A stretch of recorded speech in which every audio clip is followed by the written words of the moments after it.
Na mtazamaji, kama ambavyo unakiona kibao kimeandikwa ni hospitali ya wilaya ya Masasi ambayo ipo katika kijiji cha Mbuyuni, kata ya Mbuyuni, halmashauri ya wilaya ya Masasi.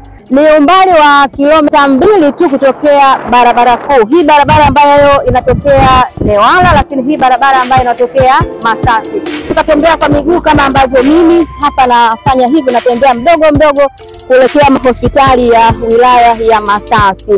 Karibu, niendelea kunifuatilia kama hivi ambavyo mimi naelekea hospitali. Twende.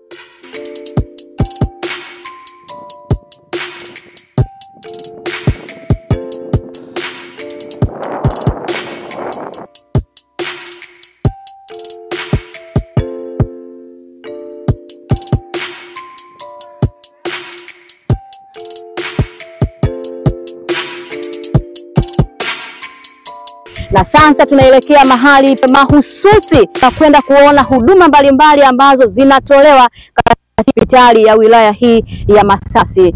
Karibu, endelea kunifuatilia. Mimi ni Winifrida Ndunguru. Tuelekee katika hospitali ya wilaya ya Masasi kuzijua zile huduma mbalimbali ambazo zinapatikana katika hospitali hii. Nifuatilie.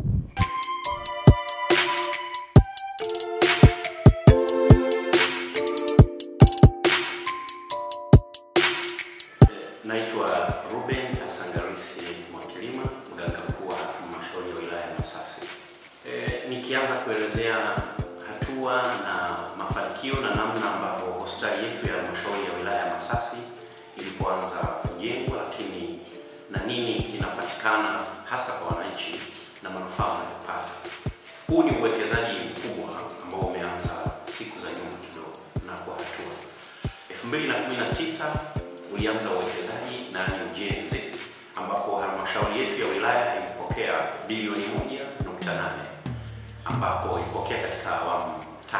Awamu ya kwanza ilipishana mwezi mmoja ambapo mwaka 2018 katika miezi miwili tulipokea bilioni 1 na milioni 500, lakini mwaka wa 2020 tukaja kupokea milioni 300 na kufanya jumla ya bilioni 1.8 ambazo zilianzisha ujenzi wa majengo 7 ikiwepo jengo la kujifungulia, lakini na jengo la upasuaji kwa wajawazito na wodi mbalimbali ikiwepo pharmacy, lakini jengo la utawala wagonjwa wa nje na majengo mengine kwa ajili ya huduma kwa wale tunaohudumia.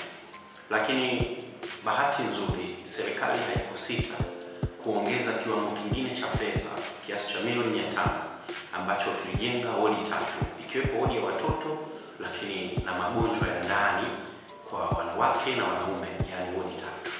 Haikuishia hapo, serikali kuu kupitia hii serikali inayoongozwa na rais wetu Mama Samia Suluhu Hassan ikaongeza milioni 800 ambayo hii milioni 800 iliongezwa mwaka 2021 na ilikuja kwa ajili ya ujenzi wa jengo la upasuaji. Huu ni upasuaji wa kawaida ambapo kwa magonjwa mbalimbali, lakini ikaongeza pia jengo la wodi ya upasuaji kwa wanawake na wanaume pamoja na mochwari. Hivyo tulipata fedha milioni 390 ambayo hii milioni 390 ilitumika kujenga jengo la dharura ya EMD, lakini pamoja na kujenga nyumba ya watumishi ambayo ni 3 katika moja, ambayo milioni 90. Na hata sasa serikali iliweza kuongeza milioni 176 kwa mwaka 2024 ambayo imekuja kwa ajili ya ukarabati na kukamilisha baadhi ya maeneo madogo ambayo yalikuwa yamesalia. Na hata leo dakika hii mafundi wako eneo la kazi wanafanya ukamilifu wa yale maeneo ambayo yalisalia. Lakini hata vile halmashauri yetu ya wilaya ilijenga zile njia unganifu, yani walkway, ambazo ziligharimu milioni 50 na hata sasa zinatumika, pamoja na tumeongeza pia baadhi ya njia, lakini tumejenga visima vya maji.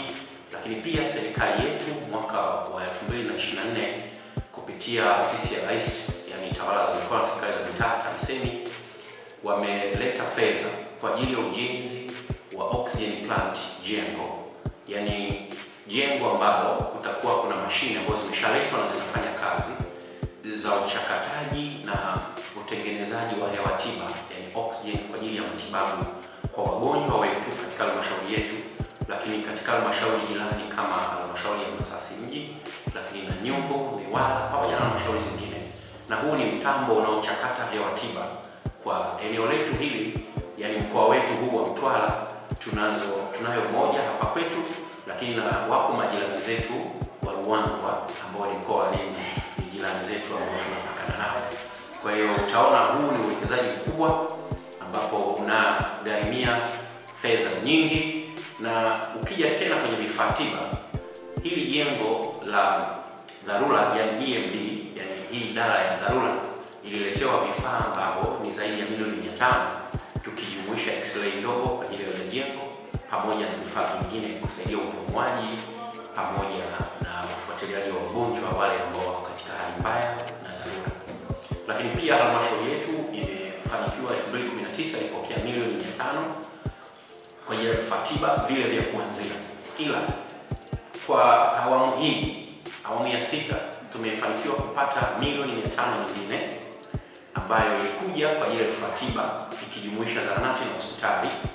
Mwaka wa fedha tulioumaliza ambao ulikuwa na 23-24 tulipokea bilioni 1.2, yani bilioni 1 na milioni 200 kwa ajili pia ya vifaa tiba, ambapo ilikuwa milioni 600 kwa ajili ya vituo vya afya, milioni 500 ilikuwa kwa ajili ya hospitali, lakini na milioni 100 ilikuwa kwa ajili ya zahanati tulizoanzisha. Na bahati nzuri hata hizo zahanati tumefungua zahanati 16 tangu awamu ya 6 ilipoanza, na ndani ya muda mfupi, miaka miwili tu, zahanati 16 mpya zimefunguliwa, pamoja sasa na uimarishaji wa hospitali hii ambayo sasa inatoa huduma. Yako manufaa makubwa kwa uwekezaji huu. Halmashauri yetu inayo majimbo mawili ya uchaguzi, na huu ilipo hospitali hii ni ukanda au jimbo la Lulindi ambalo lina zaidi ya watu 140,000 ambao hapo awali hawakuwa wana hospitali, na sasa wanaitegemea hospitali hii ambayo inafanya upasuaji, lakini inatoa huduma zingine za kawaida kama kujifungua, maabara, na bahati nzuri sana